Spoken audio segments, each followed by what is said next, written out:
अधम अमंगळ नारायण नारायण। हे अनंता श्रीधरा गोविंदा मुकुंदा माधवा, हे भक्त चला दयाघना, लीला लागली नारायणा। माझ्या देवा तुझ्या पवित्र पदकमली या ब्रह्मतनय नादाचा भक्तिभावे सविनय प्रणाम सविनय प्रणाम सविनय प्रणाम। ब्रह्मपुत्र मी नारद तैचा, त्रिकाल ज्ञानी सर्व जगाचा, भूत भविष्य आणि वर्तमान या त्रयकालाची जाण असणारा हाय नारद। चिंतामणी पादुकांच्या सहाय्याने आणि तेव्हा तुझ्या दैवी सामर्थ्याच्या प्राबल्याने स्वर्ग मृत्यू आणि पाताळ या त्रयकाला भ्रमण करत आहे। पण का आणि कशासाठी? तर देवा साधू संत सज्जनांचे रक्षण, पतिव्रतांचे पालन आणि धर्माचे रक्षण हे तुझे बीज सत्यात उतरण्यासाठी एकसारखा मी भ्रमण करत आहे।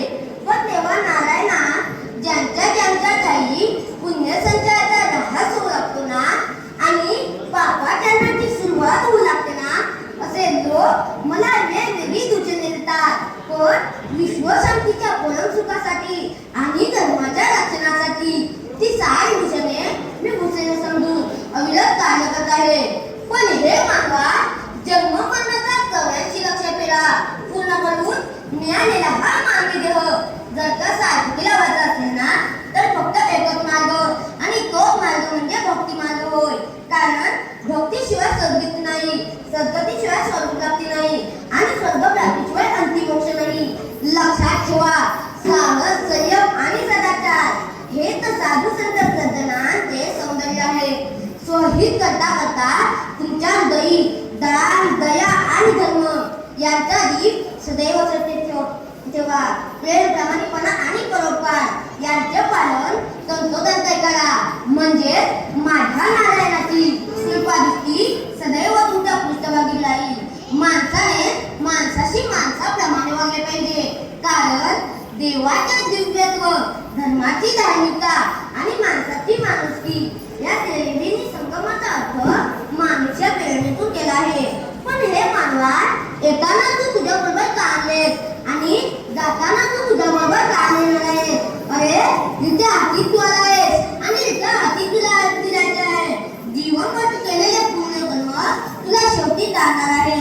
पण या समाजात वावरताना कधीही स्वतःच्या मनाला अहंकाराचा काटा रुपू देऊ नका। म्हणून म्हणतो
तुझे संसारी भजन